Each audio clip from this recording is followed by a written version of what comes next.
Welcome to Nidra Narratives. Settle in. Like and subscribe this channel and leave in comments what content would you like to see. Let your body sink into the surface beneath you. We are about to drift away from the present, slipping through the veils of time to a land of basalt rock, emerald forests, and saffron flags fluttering against a thunderous sky. We are going to the Deccan, the great southern plateau of India. Chapter 1. The Stone and the Soil. Before there were kings, there was the mountain. Imagine the Sahyadri range, the Western Ghats, as they stood 400 years ago. They are not merely hills, they are the jagged teeth of the earth, a fortress of black basalt rising nearly a mile into the sky, creating a wall that separates the humid coast of the Konkan from the dry, sprawling plateau of the Desh. It is the year 1630. To the far north, in the marble halls of Agra, the Mughal Emperor Shah Jahan is consolidating his power, dreaming of the architectural wonders he will one day build. In Europe, the 30 Years' War is reshaping the map, and the colony of Massachusetts Bay is being founded in the Americas. The world is changing. But here, in the ravines of the Deccan, time seems to move to the rhythm of the rain. The geography here dictates destiny. The mountains are treacherous, covered in thick forests where leopards prowl and the wind howls through narrow passes. But for those who know the secret paths, the mountains are a mother, protective, unyielding, and eternal. It is here in the hill fort of Shivneri that a child is born. The air is thick with the scent of wet earth, for the monsoons in the Sahyadris are not just weather. They are a violent, life-giving force. The rain lashes against the stone walls of the fort, a rhythmic drumming that drowns out the cries of the newborn. His name is Shivaji. He is born into a world of scarcity and struggle. The year of his birth coincides with the devastating famine of 1630, a tragedy etched into the historical memory of the Deccan. The chronicles of the time describe a land stripped bare, where life was offered for a loaf, but none would buy. In this crucible of hunger and stone, the boy survives. His father, Shahaji, is a general constantly on the move, a kingmaker shifting allegiances between the crumbling sultanates of the south, Bijapur and Golconda, and the encroaching Mughals. But it is his mother, Jijabai, who becomes the anchor of his world. Imagine her standing on the ramparts of Shivneri, looking out at the mist-covered valleys. She is a woman of iron will, her eyes reflecting the hardness of the landscape. She sees the smoke of burning villages in the distance and dreams of a different future for her son. As the boy grows, he is moved to Pune. At this time, Pune is not a city of palaces. It is a devastated settlement, reduced to rubble by past wars. There is a powerful story told about this time, a legend that captures the spirit of the resurrection of this land. It is said that to break the curse of destruction, the young Shivaji and his mother oversaw the ploughing of the fields with a plough tipped with gold. Whether symbolic or literal, the act represents a profound shift. The land is no longer just a battlefield to be trampled. It is a home to be cultivated. They are planting a civilization. The Mavel region, the sunset lands where the mountains dip toward the sea. The people here are the Mavalas, simple mountain folk. They are not trained soldiers in uniform. They are farmers who know every cave, every tiger trail, every hidden spring. They are lean, hard men who can scale a vertical cliff face with the ease of a lizard. Shivaji walks among them. He eats their millet bread and raw onions. He speaks their dialect. He is not a distant lord. He is the son of the soil. They tell him stories of the ancient epics, of the Ramayana and Mahabharata by the firelight. The flickering flames cast long shadows on the cave walls, and in those shadows, the boy sees his destiny. He sees that a king is not one who rules, but one who protects. The philosophy of Swarajya, self-rule, begins to take root. It is not yet a political empire, It is a spiritual longing. It is the desire to worship freely, to till the land without fear of the raider, to hold one's head high. Chapter 2. The Oath and the Forts. Let us move forward in time. The year is 1645. The boy is now a teenager, his shoulders broadening, his eyes sharp and observant. Deep in a densely riven valley, surrounded by towering trees that block out the sun, lies the temple of Raireshwar. It is an ancient shrine to Shiva, the lord of destruction and creation. The temple is small, stone-hewn, damp with the eternal moisture of the forest. Shivaji enters the sanctum with a handful of his closest friends, names like Deshpande and Tanaji, who will one day be legends. But today, they are just young men with a shared dream. The air inside smells of incense, camphor, and wet stone. In this secluded sanctuary, a pact is made. Tradition tells us it was a blood oath, a dramatic vow where Shivaji cut his thumb and let the blood drip onto the Shivalinga, sealing his promise to the deity. While historians debate the literal blood, the spiritual weight of the moment is undeniable. They swear to establish Hindavi Swarajya, rule of the people, by the people, for the land. They will not be servants to the Sultan of Bijapur. They will be masters of their own house. But how does a young chieftain with no army, no treasury, and no artillery challenge the empires that surround him? He does it with the mountains. The genius of Shivaji lies in his understanding of the terrain. He realizes that in the Deccan, the fort is the king. Killer, the fort. Whoever holds the high ground holds the power. He targets Torna, a massive fort rising nearly 4,600 feet above sea level. It is neglected, its garrison lacks. Shivaji uses wit, not war. He charms the garrison, negotiates with officials, and secures the fort with minimal bloodshed. Imagine standing on the walls of Torna as the saffron flag is hoisted for the first time. The wind up here is ferocious. It whips the fabric, making it snap like a whip. Far below, the world looks like a patchwork quilt of green and brown. You're above the clouds. You are free. He finds hidden treasure in the fort, gold coins from a bygone era. Instead of spending it on luxury, he buys guns. He buys powder. He builds another fort, Rajgad, the king's fort. Rajgad is a masterpiece of engineering. It is shaped like a bird with spread wings, balancing on a razor-thin ridge. To attack it, an enemy must walk single file along a path with a 1,000-foot drop on either side, all while being fired upon from above. It is impregnable. This is the beginning of the layered river. The undercurrents of discontent among the peasantry merge with the fresh, clear water of Shivaji's vision. The river begins to flow faster and faster. Chapter 3. The Shadow of the Giant. News travels slowly in the 17th century, carried by runners and spies. But eventually, the whispers reach the court of Bijapur.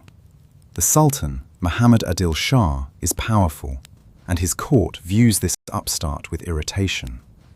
They dismiss him at first, calling him a mere zamindar, a landlord in revolt.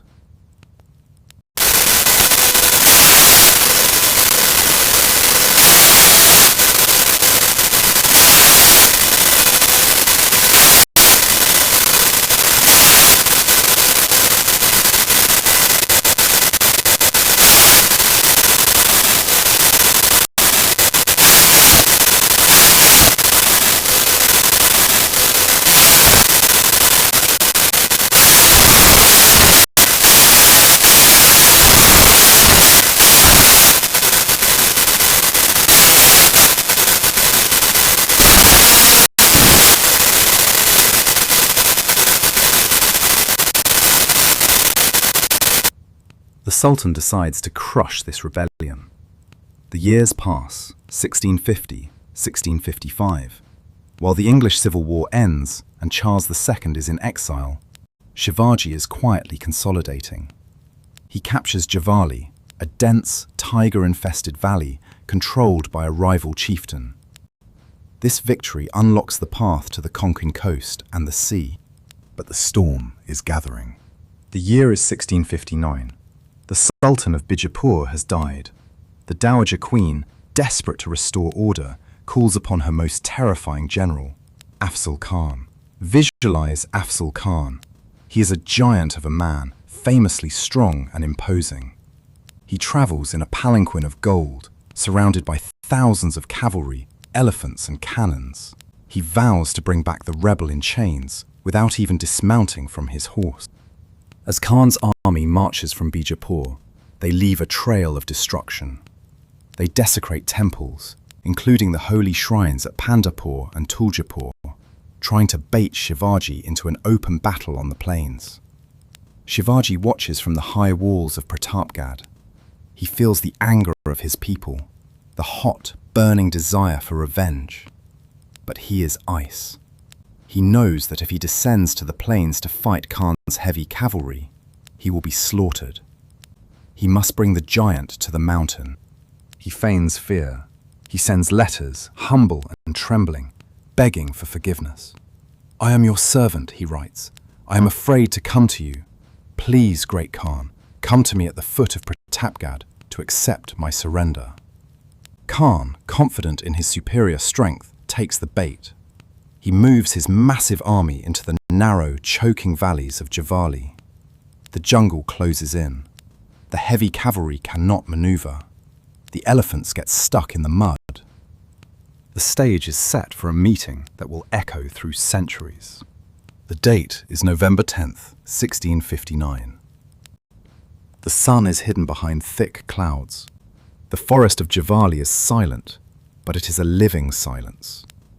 Thousands of Marathas are hiding in the thickets, behind every tree, inside every ravine, waiting for the signal. A magnificent tent is erected at the foothills of the fort. It is draped in velvet and pearls.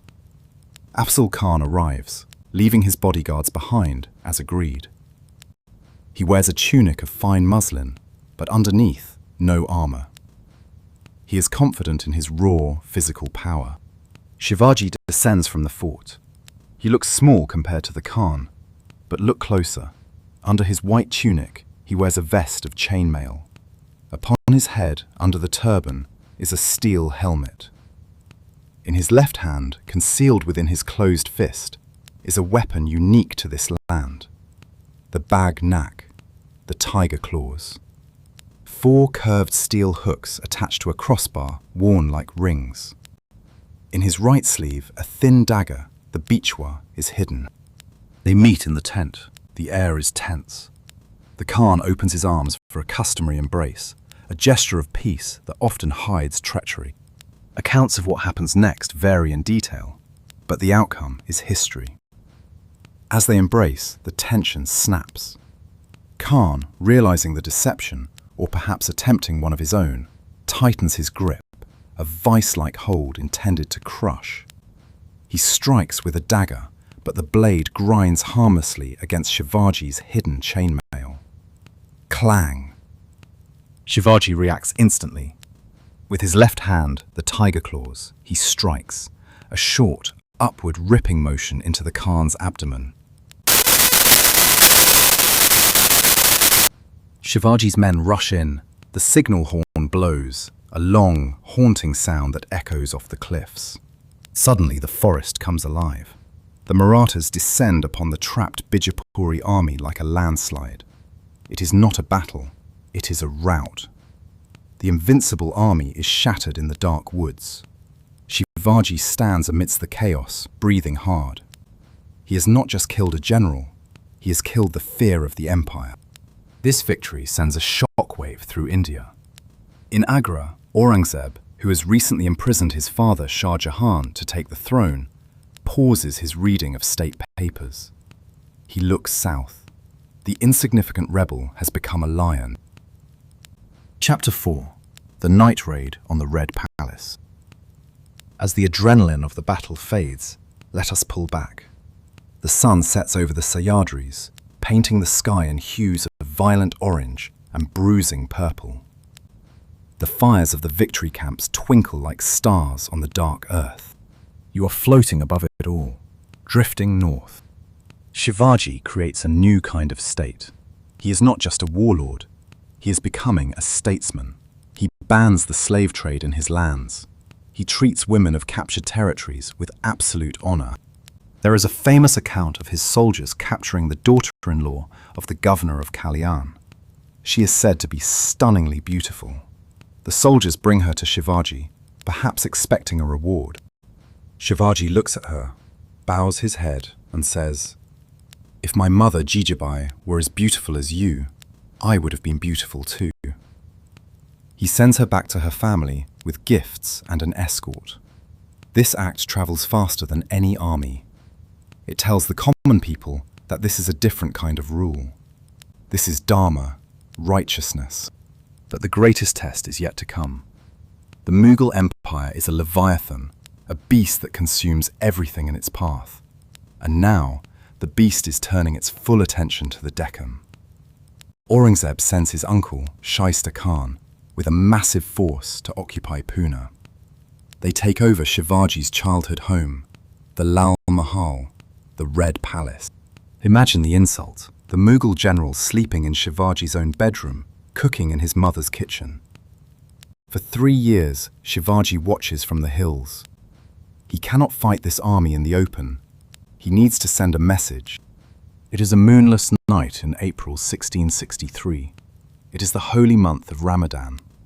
The Mughal camp is full of soldiers feasting after the fast, relaxed, confident. Shivaji enters the city of Pune with a small band of 400 men, disguised as a marriage procession. They slip into the crowd, drums beating, laughing, invisible in plain sight.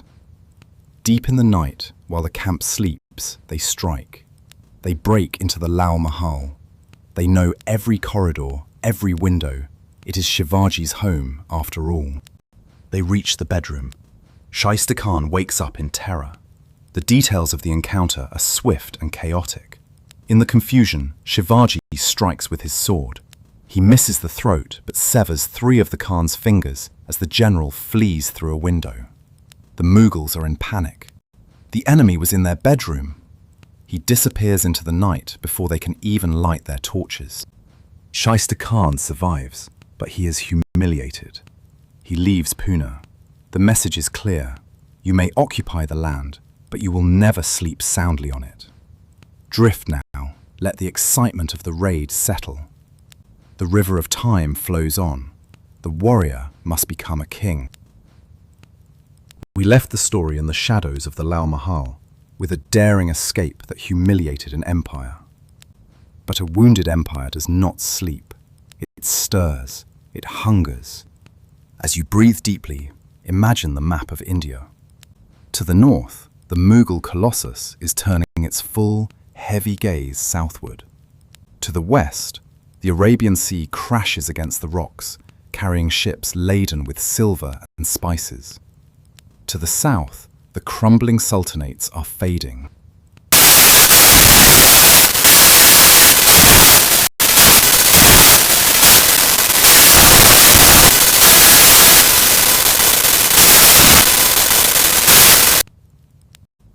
Chapter 5. The Golden City and the Iron Cage. It is 1664. While Shivaji is consolidating his power in the hills, the world is in flux. The English take possession of New York from the Dutch. In France, Louis XIV is building Versailles. And in India, the port city of Surat is the jewel of the Mughal crown. Surat is the gateway to Mecca, a bustling hive of commerce where merchants from Venice, Persia, and China trade silk, indigo, and diamonds. It is said that the streets of Surat are paved with silver. Shivaji knows that war requires gold. The Swarajya, the self-rule he dreams of, cannot be built on stones alone. It needs a treasury. He descends from the mountains like a sudden storm. The raid on Surat is not merely for loot. It is a geopolitical strike. It strikes at the wallet of the Mughal Empire. For days, the city is under his control. He spares the houses of the charitable and the poor, but the coffers of the wealthy merchants and the imperial treasury are emptied. He returns to the Deccan, his caravans heavy with gold, intended to build forts and pay soldiers. But this act invites the wrath of Aurangzeb. The emperor sends his finest general, Mirza Raja Jai Singh. Jai Singh is not like Afzal Khan or Shaista Khan. He is a Rajput, a warrior of the Sun lineage, serving the Mughal throne. He is a master of strategy, a veteran of 100 battles, and a diplomat of terrifying intellect. He does not just bring an army, he brings a net. The year is 1665. Picture the scene at Purandar, a massive fort surrounded by the Mughal army. Jai Singh does not rush, he tightens the noose. He captures the smaller forts around Purandar. He burns the harvests in the valleys. He chokes the supply lines. Shivaji watches from the ramparts. He sees his people suffering. He sees the inevitability of defeat. A lesser man would fight to the death for glory. A wise man knows that to save the dream, one must sometimes surrender the reality. He rides out to meet Jai Singh. They meet not as enemies, but as fellow warriors. The Treaty of Purandar is signed. It is a humiliation on paper. Shivaji must surrender 23 of his precious forts. He retains only 12. He must acknowledge the supremacy of the Mughal emperor. He must send his young son Sambhaji to become a Mansabdar, a commander in the Mughal court. The lion of the Sahyadris is caged. But the cage is not made of iron. It is made of protocol and politics. Chapter 6. The Tiger's Claw in the Lion's Den. The story moves to the north, to Agra. The year is 1666. In London, the Great Fire is burning, consuming the medieval city. In Agra, the heat is different. It is a dry, suffocating heat that rises from the dusty plains of the Yamuna River.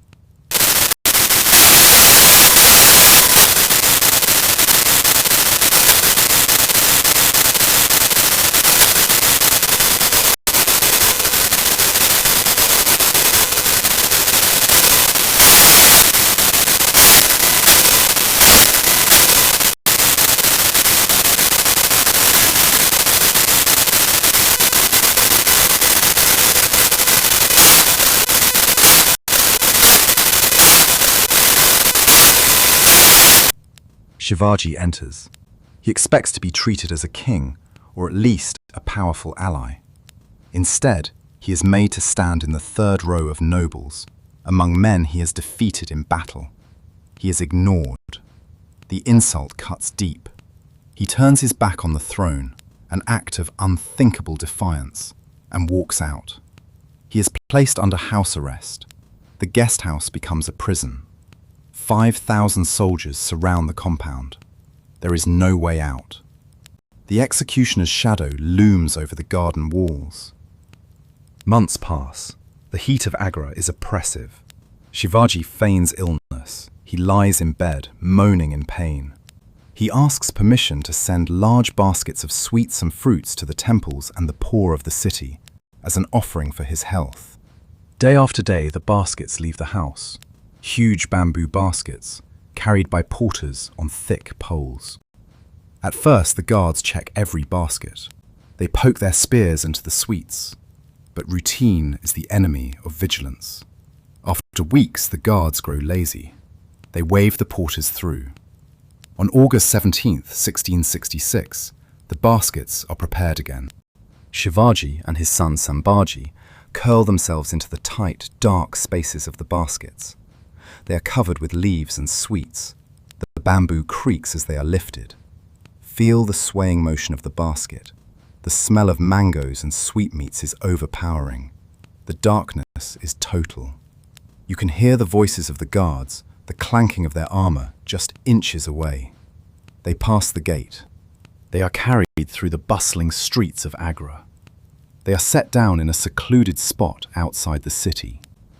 They step out, stretching their cramped limbs. They are free, but they are deep in enemy territory, 1,000 miles from home. What follows is one of the greatest escape stories in history. Shivaji shaves his head, smears himself with ash, and disguises himself as a wandering ascetic, a sannyasi. He travels not south towards home, but north towards Mathura and Benares, confusing his pursuers.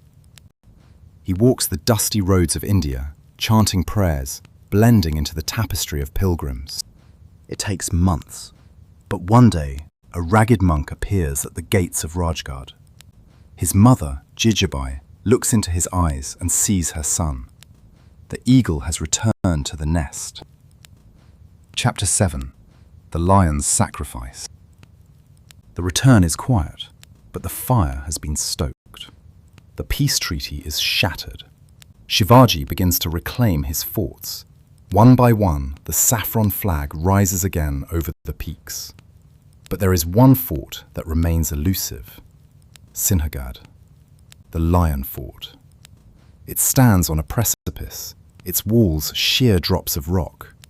It is held by Udayban, a Rajput general of immense strength and cruelty, loyal to the Mughals. Shivaji calls for his childhood friend, Tanaji Malusare. Tanaji is in the middle of planning his son's wedding. The house is full of laughter, turmeric and music. But when the call comes, Tanaji puts down the wedding garland.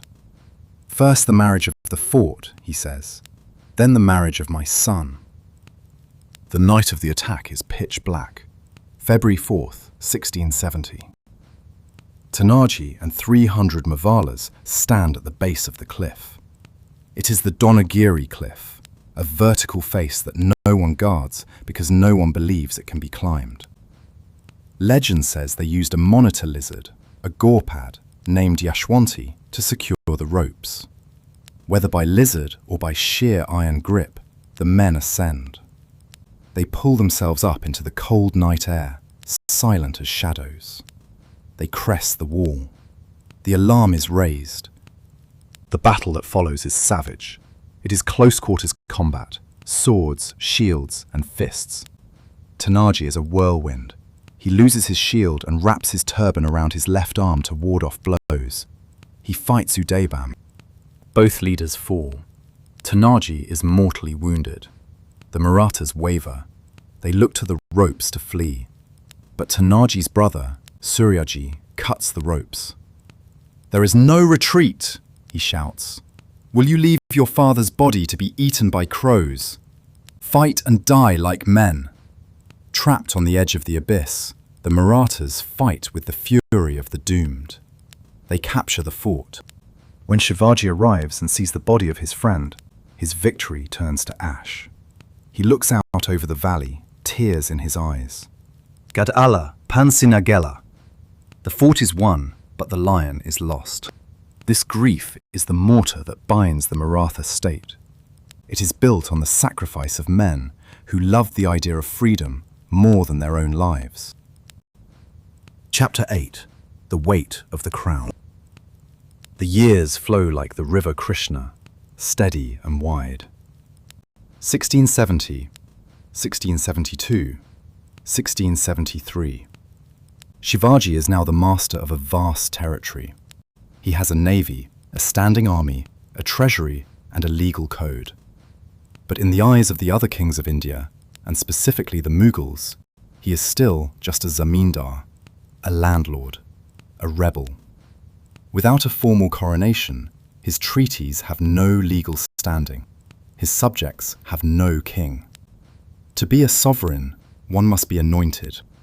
The preparations for the coronation, the Rajabhishek, begin. It is the summer of 1674. The location is Raigad, the capital, the fort in the clouds. Scholars from Benares, led by the learned Gagabat, arrive to perform the Vedic rites. They trace Shivaji's lineage to the solar dynasty of the Kshatriyas, legitimizing his claim to the throne. The ceremony is a spectacle of cosmic proportions. It is the dawn of June 6, 1674. The air is thin and crisp at this altitude. The fort is crowded with thousands, nobles, foreign ambassadors from the English and Dutch East India companies, priests and commoners. Shivaji wakes before sunrise. He bathes in water brought from the 7 holy rivers of India, the Ganga, Yamuna, Godavari, Saraswati, Narmada, Sindhu, and Kaveri. It is a symbolic bathing of the land itself. He dresses in white silk. He enters the throne room. The throne is a masterpiece. 32 mawns, over 1,000 kilograms, of gold, studded with diamonds and pearls. It is shaped like a lotus.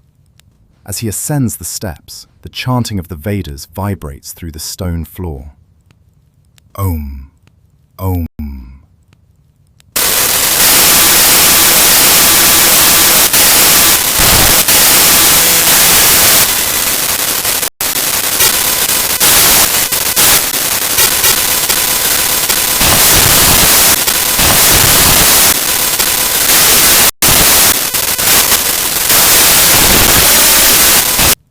Kshatriya Kulavantas, Chhatrapati Shivaji Maharaj ki Jai!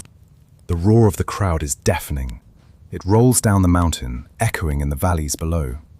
Cannon after cannon fires from the ramparts. First Raigad, then Torna, then Rajgad, then Pratapgad. A chain reaction of thunder that rolls across the Sahyadris, announcing to the world that a king is born. He is no longer just Shivaji. He is the Chhatrapati, the Lord of the Umbrella, the Protector. Coins are struck in his name, the Hon and the Shivrai. He issues a royal seal, the Raj Mudra, which reads, "The glory of this mudra of Shahaji's son Shivaji will grow like the first moon. It will be worshipped by the world, and it shines only for the well-being of the people." As the sun sets on the day of the coronation, the golden light bathes the new king. He looks out towards the west, towards the sea. He has fulfilled the oath of Raireshwar. The boy who cut his thumb in the forest temple is now the emperor of his own destiny. But heavy is the head that wears the crown. The greatest challenges are not behind him, but ahead. The south beckons, and in the shadows, the finality of mortality waits. The drums of the coronation fade into the whisper of the wind. The gold and the silk dissolve into the starlight. You are floating above Raigad, looking down at the sleeping fort. The history of the Marathas is not just a history of battles. It is a history of the human spirit's refusal to be broken. As we drift further, the image of the king on his throne remains, a beacon of stability in a chaotic world. We will rest here for now, in the silence between the cannon fire and the chants. Let the resonance of the coronation drums fade into the silence of the night. You are floating in the cool air of the Deccan Plateau. The stars above are sharp and clear, diamonds scattered on black velvet. Below, the land stretches out endlessly, a tapestry of history woven with stone and blood. We left Chhatrapati Shivaji Maharaj on the throne of Raigad, the golden umbrella of sovereignty casting its protective shadow over his people. But a true king is never at rest.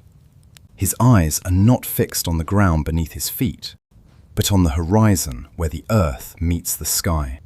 Breathe in the scent of sandalwood and old parchment. We're about to travel south, far south, beyond the Krishna River, beyond the Tungabhadra, to the land of temples and ancient dynasties. Chapter 9. The Dakshin Digvijay. It is 1676. The coronation is over, but the treasury is strained. The constant wars with the Mughals and the Bijapur Sultanate have drained the resources of the state. Shivaji knows he cannot squeeze his own peasantry. That would violate the very dharma of his rule. He needs new frontiers. He looks to the Karnataka, to the rich, fertile lands of the south, Tamil Nadu. This is not just a raid. It is the Dakshin Digvijay, the great southern conquest. It is the longest and most ambitious campaign of his life. Imagine the army gathering, 30,000 cavalry, 40,000 infantry. They are not a rabble, they are a disciplined machine. No women or camp followers are allowed. Every soldier carries his own supplies. They move with the speed of wind. They march through Hyderabad. Shivaji meets with the Qutb Shah of Golconda. Visualize the meeting of these two potentates, the Hindu king and the Muslim sultan. They form an alliance against the common threat, the Mughals. It is a moment of supreme diplomacy. Shivaji charms the sultan, securing money and artillery for his southern march. The army crosses the Krishna River. The landscape changes. The rugged basalt of the Sahyadris gives way to the granite boulders and red earth of the south. The air becomes humid, smelling of jasmine and salt. They reach Jinji. Jinji is not just a fort, it is a legend in stone. It consists of 3 massive hills connected by walls, surrounded by a moat that is said to be bottomless. It is considered the most impregnable fortress in India. Shivaji does not storm it. He uses his reputation. The keepers of the fort, awed by the arrival of the mountain lion, surrender. Jinji falls without a shot fired. This fort will later become the lifeline of the Maratha Empire, a sanctuary in its darkest hour. He moves deeper south to Thanjavur, the rice bowl of the south, the land of the Chola emperors. Here he confronts his half-brother, Vyankoji. It is a family drama played out on the stage of empires. Vyankoji, the son of Shahaji and his second wife, rules Thanjavur. He is content with his small kingdom, subservient to the sultans. Shivaji tries to win him over to the cause of Swarajya. They meet on the banks of the Cavalry River. Shivaji speaks of a united front, of a land free from foreign domination. Vyankoji listens, but his heart is small. He fears the Mughals. He fears Shivaji. The meeting ends in a stalemate. Shivaji leaves, taking some territory but sparing his brother's life. One does not war with one's own blood unless forced, he says. The campaign is a triumph. The Maratha flag now flies from the Sahyadris to the Coromandel coast. The Swarajya is no longer a regional rebellion, it is a subcontinental power. Chapter 10. The Setting Sun. We drift back north to the year 1678. The king returns to Raigad. He is 50 years old. In the 17th century, this is an old age for a warrior who has spent his life in the saddle. His body bears the scars of 1,000 skirmishes. His mind carries the weight of a nation. But the hardest battles are not fought with swords. They are fought within the home. His eldest son, Sambhaji, is a young tiger. Brave, intelligent, handsome, and fiercely proud. But he is also volatile. He chafes under the strict discipline of his father's ministers. He feels isolated, misunderstood. A rift grows between father and son. It is the classic tragedy of kingship. The demands of the state collide with the needs of the family. In a moment of anger and rebellion, Sambhaji defects to the Mughals. Imagine the heartbreak of Shivaji, the man who defied emperors, who killed Afzal Khan, who escaped from Agra. He cannot stop his own son from leaving. He sits on the ramparts of Raigad, looking north, his heart heavy. Sambhaji realizes his mistake quickly. The Mughal camp is cold and treacherous. He returns to his father, remorseful. Shivaji forgives him, but the wound is deep. The fragility of the future is exposed. The year is 1680. The month is March. The heat is building in the Deccan. Shivaji falls ill. A fever takes hold of him. It is not a wound from a sword, but the exhaustion of a lifetime of struggle. The body that climbed vertical cliffs and rode for 20 hours a day finally demands rest. The fort of Raigad becomes quiet. The drums stop beating. The ministers gather in hushed whispers. On April 3rd, 1680, the sun begins to set. Shivaji Maharaj, the Chhatrapati, asks his attendants to leave him. He wants to face the final journey alone. He closes his eyes. Perhaps he sees the face of his mother, Jijabai. Perhaps he sees the golden plough turning the soil of Pune. Perhaps he sees the saffron flag fluttering over a free land. He breathes his last. The lion sleeps. A great silence falls over the mountain. It is said that even the wind stopped blowing. The cry goes out, "The king is dead!" But the king is not the kingdom. The idea of Swarajya has taken root in the hearts of millions. It cannot die with one man. Chapter 11. The Prince of Fire. We move now into the twilight. The period after Shivaji's death is often called the dark night of the Marathas, but it is in the dark that the stars shine brightest. Sambhaji ascends the throne. He is 23 years old. His critics call him rash, but history reveals a different man. He is a scholar, a poet, and a warrior of terrifying capability. He inherits a kingdom surrounded by enemies: the Portuguese in Goa, the Siddhis on the coast, the sultanates in the south, and above them all, the Mughal emperor, Aurangzeb. Aurangzeb realizes that the great Shivaji is gone. He thinks the Maratha spirit will collapse. He decides to finish the job once and for all. In 1681, Aurangzeb leaves Delhi. He brings with him the grand army of the Mughal Empire, 500,000 soldiers, 50,000 cavalry, thousands of cannons, a tent city that stretches for 30 miles. It is the largest army the world has ever seen. He vows he will not return to Delhi until he has crushed the Marathas. He will spend the next 27 years in the Deccan. He will never return to Delhi. Sambhaji stands against this tsunami. For 9 years, Sambhaji fights. He is everywhere. He attacks the Portuguese in Goa, nearly capturing the city. He harasses the Mughal columns. He builds a bridge of boats across rivers to move his cavalry. He is not just defending, he is attacking. He strikes fear into the hearts of the Mughal commanders. They say, Shivaji was a ghost, but Sambhaji is a demon. But treachery is a sharper weapon than the sword. The year is 1689.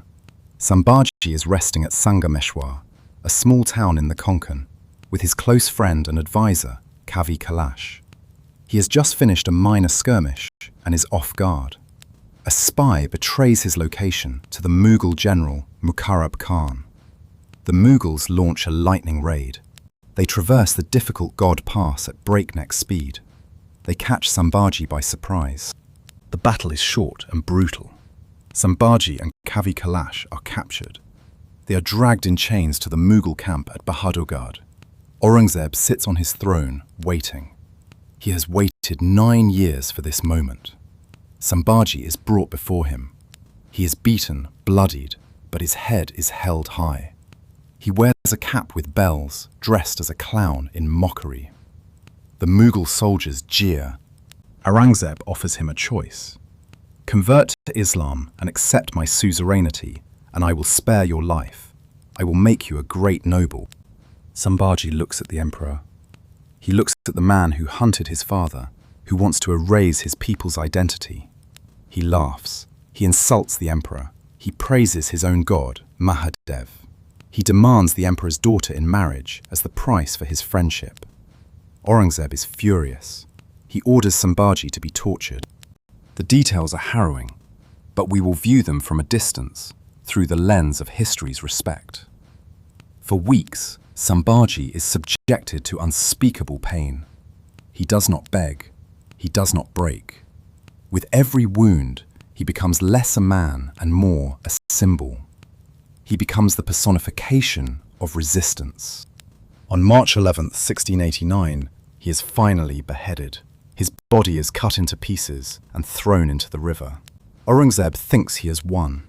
He thinks he has cut the head off the snake. He is wrong. He has kicked a hornet's nest. When the news of Sambhaji's brutal death reaches the Maratha villages, a strange thing happens. There is no panic. There is no surrender. There is only a cold, hard rage. The farmers, the blacksmiths, the women, the old men, they all become soldiers. The death of their king shocks them into a unity that Shivaji himself could only dream of. They say, you can kill a king, but you cannot kill a nation. Chapter 12. The War of 27 Years. The throne passes to Shivaji's second son, Rajaram. He is sickly, quiet, not a warrior like his brother, but he is wise. He realizes he cannot hold Raigad against the Mughal Ocean. He flees south, to Jinji. The impregnable fort Shivaji had captured years ago. The Mughals chase him. They besiege Jinji. The siege of Jinji lasts for 8 years. 8 years! It becomes the Troy of the East. While the main Mughal army is stuck in the mud around Jinji, the Maratha commanders, Santaji Ghorpade and Danaji Jadhav, wreak havoc in the Deccan. Santaji and Danaji. Remember these names. They are the masters of the wind. They do not have a treasury.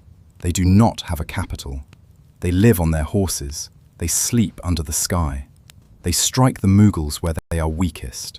They cut supply lines. They capture Mughal generals and hold them for ransom. There is a saying in the Mughal camp. When a horse refuses to drink water, the soldier asks, "Did you see Santaji and Danaji in the water?" Aurangzeb is an old man now. He is 80 years old. He is tired. His beard is white. He is still fighting a war he thought would take 6 months. He captures forts, but as soon as he moves to the next one, the Marathas take the first one back. It is a game of whack-a-mole played with cannons and blood. Rajaram dies in 1700. The leadership falls to his widow, Tarabai. Imagine Tarabai, a woman in a man's world. She is fierce. She directs the war from the saddle. She holds her infant son, Shivaji II, on her lap and rules as regent.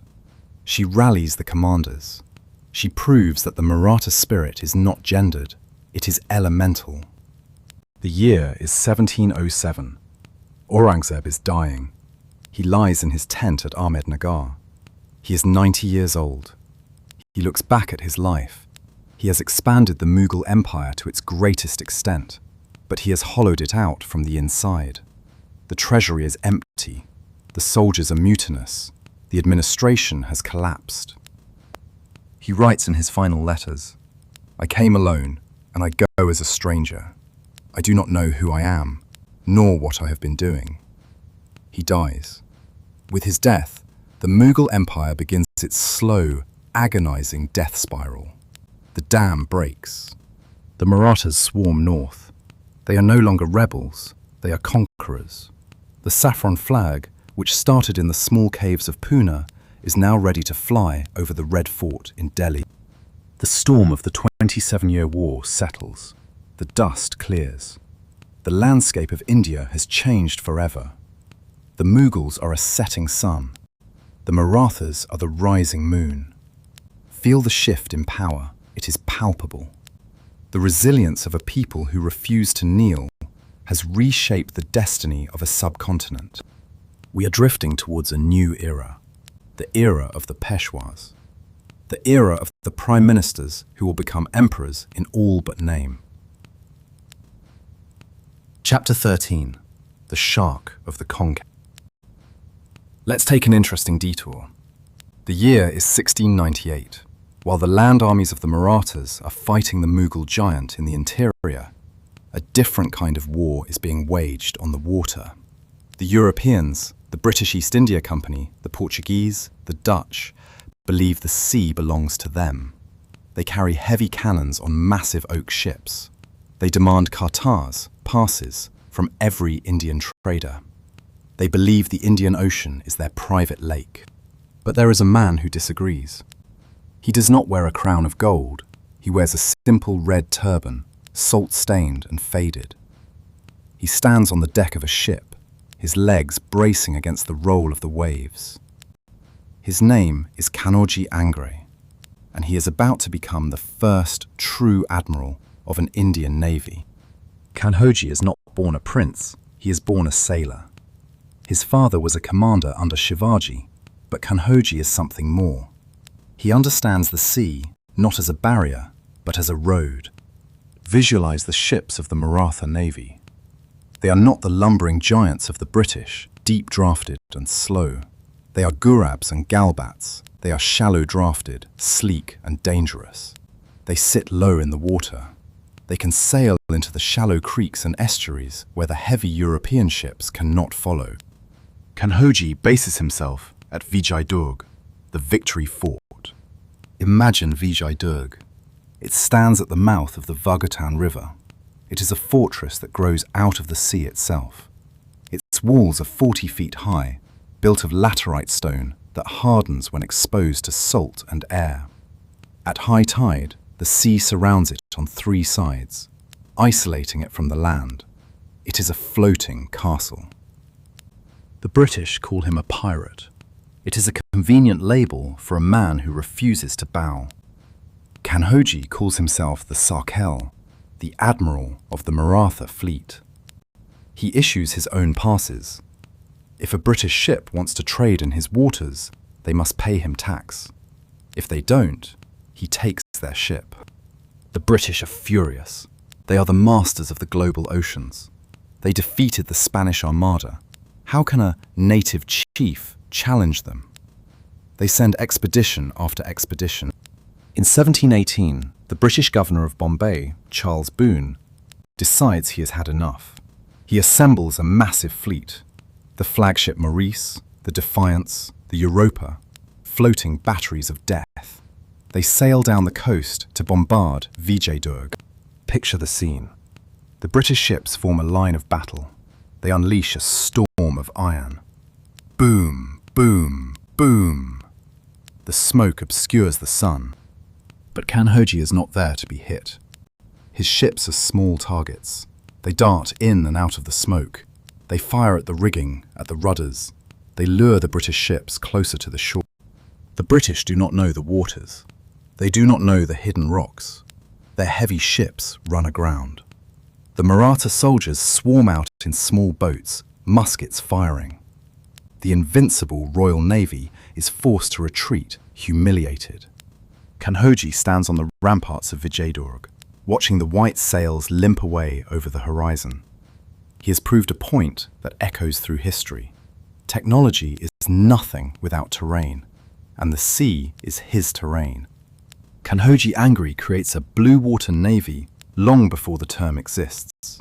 He recruits everyone. His gunners are Dutch, his sailors are Portuguese renegades, African Sidis, and Konkani Muslims. He does not care about caste or religion. He cares about loyalty and skill. He realizes that the strength of the West lies in their supply lines. He strikes at the Indiamen, the fat merchant ships carrying tea, silk, and porcelain. He captures them, refits them, and adds them to his fleet.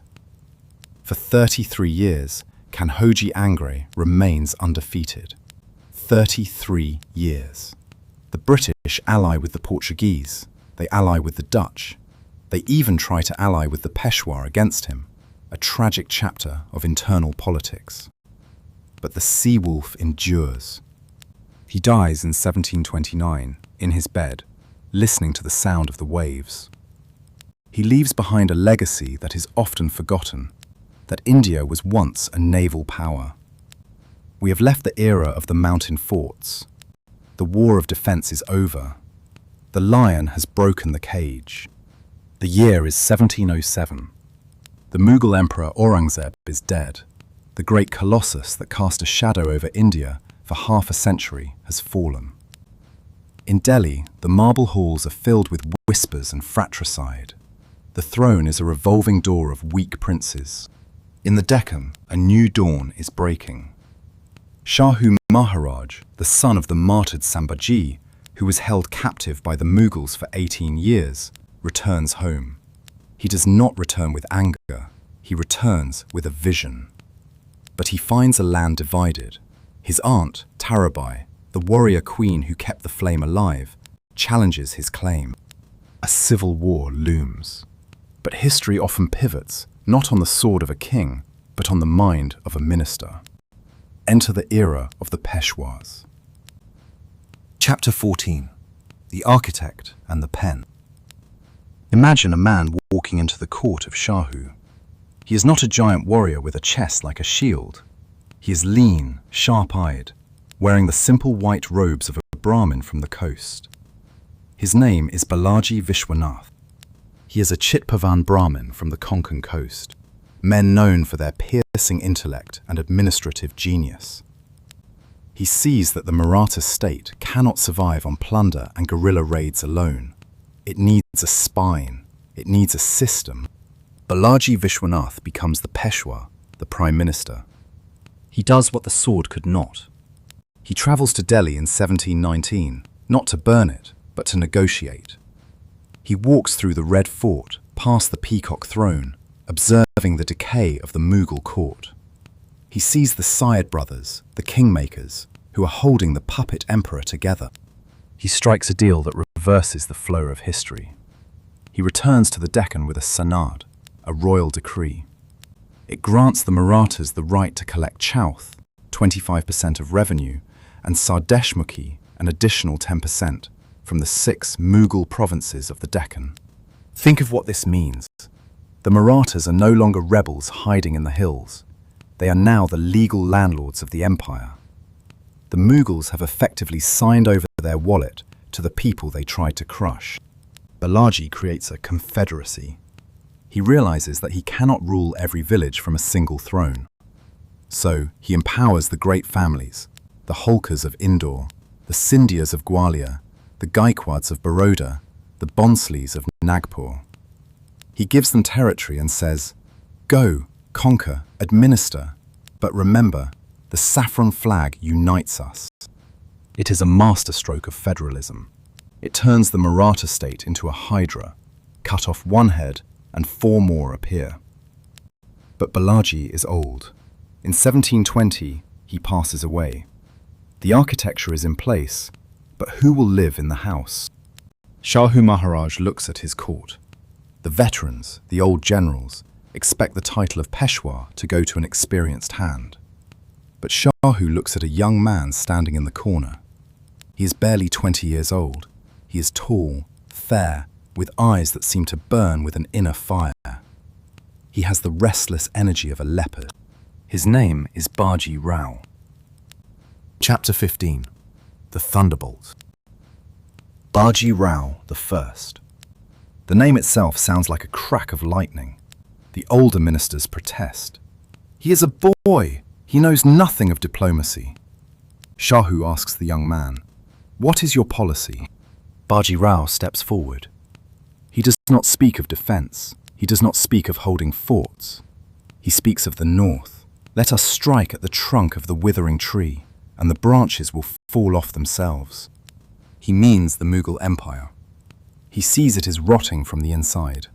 He wants to drive the Maratha spear straight into the heart of India, to Delhi, to the Krishna, to the Indus. Shahu is mesmerized. He appoints the boy as Peshwa. Bajirao transforms the Maratha army. He realizes that heavy infantry and slow-moving cannons are a liability in the vast plains of central India. He needs speed. He creates the finest light cavalry force the world has seen since the Mongols. Visualize his army. They are not weighed down by armor or tents. They carry a spear, a sword, and a bag of roasted millet. They sleep on their saddles. They can ride 40 miles in a single day, appearing out of nowhere. They are the predatory light cavalry. They move like water. If you try to block them, they flow around you.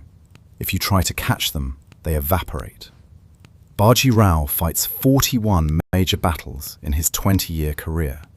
He never loses one, not one. He is the Napoleon of India, before Napoleon was even born. Chapter 16. The Wolf and the Net. His greatest test comes early. The Nizam of Hyderabad. The Nizam-ul-Mulk, Asaf Jah I, is the cunning old wolf of the Deccan. He is a veteran Mughal general who has carved out his own kingdom in Hyderabad. He hates the Marathas. He refuses to pay the chauth. He wants to crush this upstart boy Peshwa. The year is 1728. The Nizam has a massive army, heavy artillery, armoured elephants, thousands of musketeers. He is a slow, crushing steamroller. Bajirao has only his cavalry. He cannot fight the Nizam in a pitched battle. He would be blown to pieces. So he decides not to fight. He decides to starve him. This is the Battle of Palkhed. It is not a battle of blood, it is a battle of legs. Bajirao leads the Nizam on a wild goose chase. He rides into the Nizam's territory, threatening his capital, Aurangabad. The Nizam turns to chase him. Bajirao slips away. He rides to Burhanpur. The Nizam follows. For months, the Maratha cavalry dances around the heavy Mughal army. They cut off the grain supplies. They poison the wells. They harass the flanks at night with rockets and arrows. The Nizam's army begins to starve. The horses die of thirst. The soldiers are exhausted, marching in circles under the baking sun. Finally, Bajirao traps the Nizam at Palkhed, near the Godavari River. The Nizam is surrounded. He has no water. He has no food. He has the mightiest cannons in India, but he cannot fire at an enemy he cannot see. The old wolf is humbled. He is forced to sign the Treaty of Mungi Shevgaon. He acknowledges Shahu as the Chhatrapati and agrees to pay the taxes. Military historians across the world study Palkhed today as a masterpiece of strategic mobility. It proved that a fast mind is deadlier than a heavy gun. Chapter 17. The Dash to Delhi. The road to the north is now open.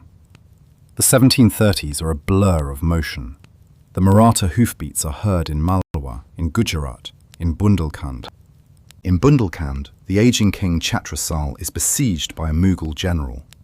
He sends a desperate letter to Bajirao, quoting an old mythological verse about the elephant caught by a crocodile.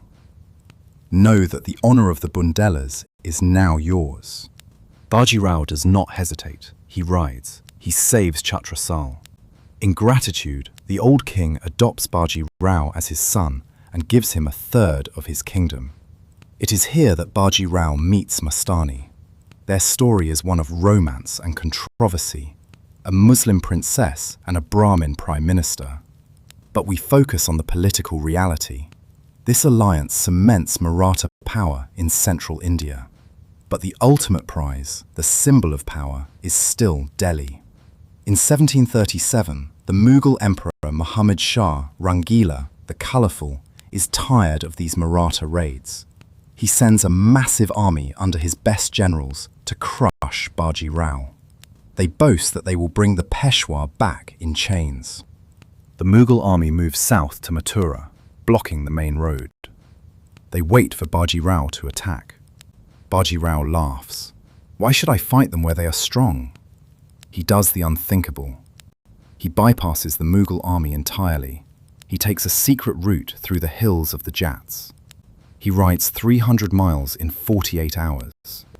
One morning, the citizens of Delhi wake up to see a sea of saffron flags at Talkatora, just outside the city walls. Panic grips the capital. The emperor trembles in the Red Fort. The mountain rats are at the gate. Bajirao could have burned Delhi. He could have looted the Red Fort. But he is a statesman. He writes a letter to his brother, Chimaji Appa. I did not want to break the thread of politics. I only wanted to show the emperor that I am here. He loots the suburbs, defeats a small, hasty force sent against him. And then, just as quickly as he arrived, he vanishes. He has made his point. The Mughals are no longer the emperors of India. They are merely the mayors of Delhi. The real power resides in Pune. Chapter 18. The River Crossing. The empire is now vast. It stretches from the chaotic distinctness of the north to the Tungabhadra in the south. But the fire that burns twice as bright burns half as long. The life of the saddle takes its toll. Bajirao is exhausted.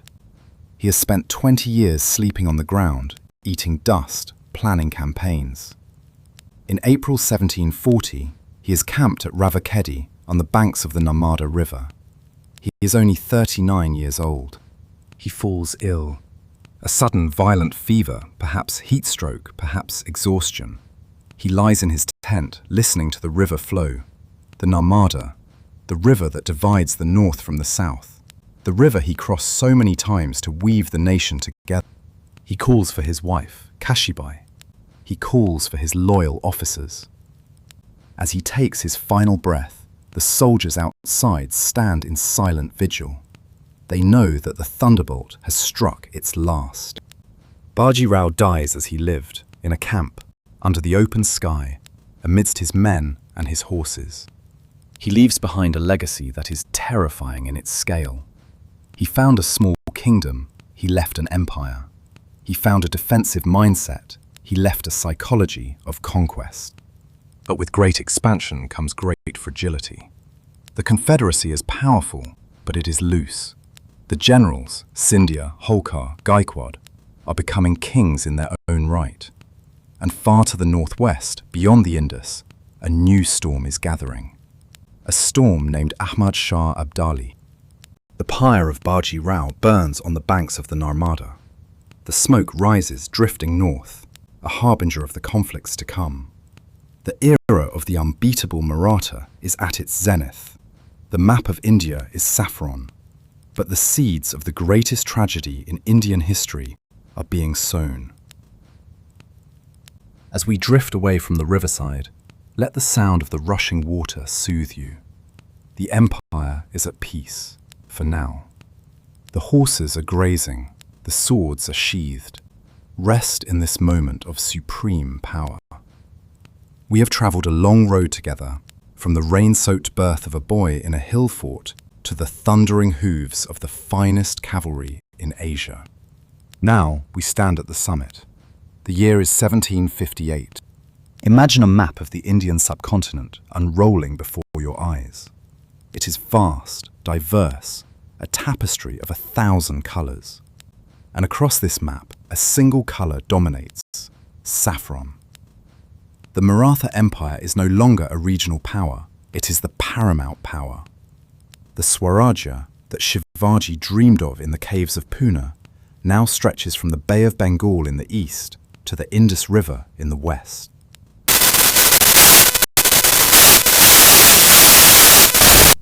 Attock is a fort on the banks of the Indus in what is now Pakistan. It is the ancient gateway to India. For centuries, invaders have poured through this gate: Greeks, Huns, Turks, Mughals. But now, for the first time in 1,000 years, the tide has turned. The flow is reversed. The Maratha horses drink the water of the Indus.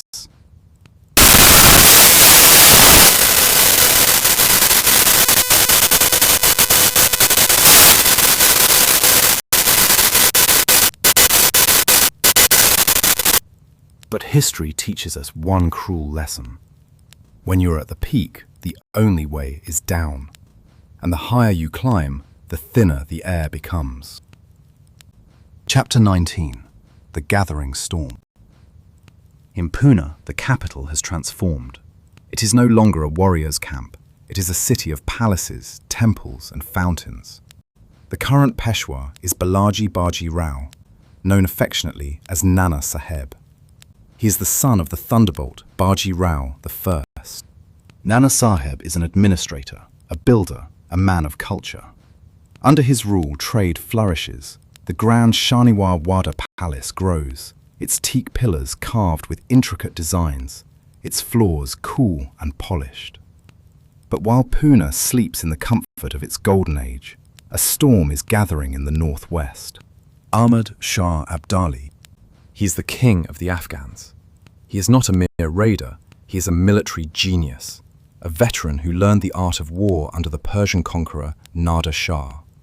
He sees the chaos in Delhi, the weakness of the Mughals, and he sees an opportunity.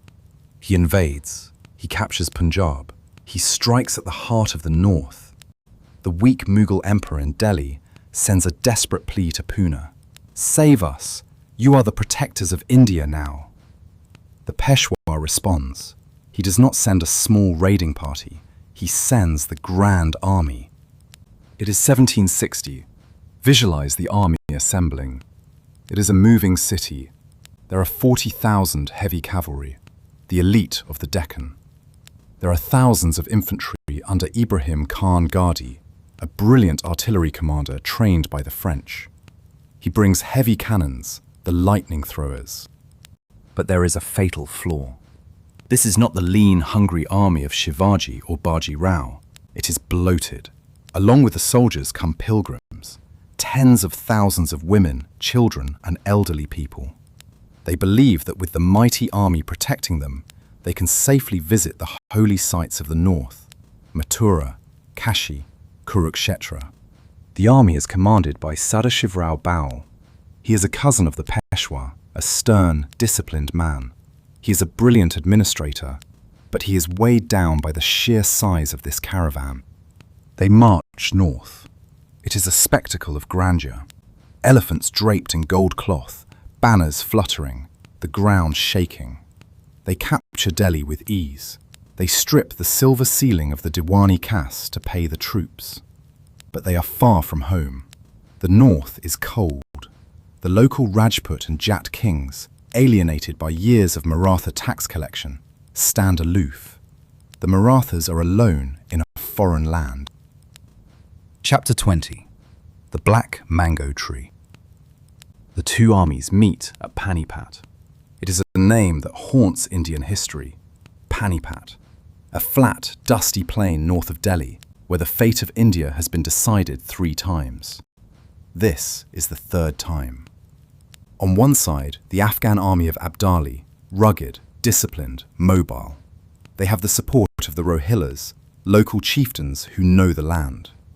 On the other side, the Marathas. Sadashivrao Baul digs in. He builds a defensive ditch. He decides to wait. He hopes to starve the Afghans out, or wait for reinforcements from the south. But the trap snaps shut on him. Abdali cuts the supply lines. The Maratha camp becomes a prison. Weeks pass. The food runs out. The horses begin to die. The stench of death hangs over the camp. The pilgrims are starving. The soldiers are eating leaves and bark. It is January 13th, 1761. The commanders meet in Baul's tent. They are gaunt, their eyes hollow. They say, "The cup is full. Better to die fighting than to die of hunger." Sadashivrao Baul makes the decision. They will fight at dawn. The next day is Makar Sankranti, a festival of the sun, usually a day of joy and sweets. At first light, the Maratha army marches out. They are weak from hunger, but their spirit is unbroken. They chant, "Har Har Mahadev." The roar is like the ocean crashing against a cliff. The battle begins. At first, the Marathas seem to be winning. Ibrahim Khan Ghadi's French-made cannons tear through the Afghan ranks. The Maratha cavalry charges with desperate fury. They push the Afghans back. Abdali watches from his horse on a small hill. He sees his center collapsing. His soldiers are fleeing. But Abdali is ice. He does not panic. He calls upon his reserve force, 10,000 fresh, armored horsemen he has kept hidden behind the lines. At 1 p.m., just as the Maratha soldiers are exhausted from 6 hours of fighting, Abdali unleashes his reserves. They use camel guns, small cannons mounted on camels that can swivel and fire rapidly. The tide turns. A stray bullet hits Vishwasrao, the Peshwa's young son, the heir to the empire. He is only 19. He falls from his elephant. Sadashivrao Baul sees his nephew fall. Something breaks inside him. He descends from his elephant, mounts a horse, and plunges into the thickest part of the fight. He disappears into the smoke and dust. He is never seen again. Leaderless, starving, and surrounded, the Maratha army collapses. The rest is silence. A merchant sends a coded message to the Peshwa in Pune to break the news. It reads, "2 pearls have been dissolved, 27 gold coins have been lost, and of the silver and copper, the total cannot be cast. 2 pearls, Sadashivrao and Vishwasrao. 27 gold coins, the top generals. The silver and copper, the soldiers." Chapter 21. The Silent River. The news reaches Pune weeks later. Nana Sahib Peshwa is already ill. When he hears the message, he stops eating. His heart, already weak, simply gives up. He dies of grief. The empire is decapitated. The army is destroyed. The treasury is empty. The enemies of the Marathas, the Nizam, the British, the Mysore sultans, circle like vultures. They think the story is over. They think the Maratha sun has set forever. But they forget one thing. The Maratha power was never about one man or one army. It was about an idea. Enter Madhavrao. He is the second son of Nana Saheb. He is 16 years old when he ascends the throne. Imagine a boy surrounded by scheming uncles and ambitious enemies, standing in the ruins of his father's house. Most would crumble. Madhavrao hardens. He is a prodigy. He possesses the military genius of his grandfather, Bajirao, and the administrative wisdom of his father. He works 18 hours a day. He judges cases. He balances the books. He rebuilds the army, not with mercenaries, but with loyalists. He faces the Nizam of Hyderabad, who marches on Pune, thinking it is defenseless. The young boy leads his army out. He uses the old tactics: speed, surprise, maneuver. He defeats the Nizam at the Battle of Rakshas Bhuvan. The Nizam, stunned, sues for peace. Madhavrao then turns north. He sends his generals, Mahaji Scindia and Turkoji Holkar, back to Delhi. 10 years after the disaster of Panipat, the saffron flag flies over the Red Fort again. The resurrection is complete. English historians of the time wrote, "The plains of Panipat were not more fatal to the Maratha Empire than the early death of this excellent prince. For tragedy strikes again. Tuberculosis, the royal disease, claims Madhavrao at the age of 27. As he lies dying, he looks out at the Ganesha temple in Thur. He has restored the pride of his people. He has paid the debts. He has secured the borders. He dies peaceful, knowing that the spirit of the Sahyadris is immortal." Chapter 22. The Great Maratha. As the 18th century drew to a close, the focus returned to the north and the rise of Mahaji Scindia, the man who would become the phoenix of the empire and the last great guarantor of Maratha power. Bearing a permanent limp from a wound received at Panipat that served as a constant reminder of the price of failure, Mahaji realized that the old ways of cavalry warfare were no longer sufficient against the rising power of the British and French. He radically modernized the Maratha military, hiring the French general Benoit de Boyne to create the Campo, brigades of infantry trained in European discipline, armed with muskets and artillery, and marching in perfect lockstep to the beat of drums. With this new, disciplined machine, Mahaji marched to Delhi and restored the blinded Mughal emperor Shah Alam II to the throne, but strictly as a puppet under Maratha protection, ending the pretense of Mughal power forever. The emperor granted the Peshwa the supreme title of Vakil-ul-Mutlaq, or regent of the empire, effectively making Mahaji the de facto ruler of North India and the primary barrier standing between the British East India Company and total dominion over the subcontinent. Chapter 22. The Setting Sun.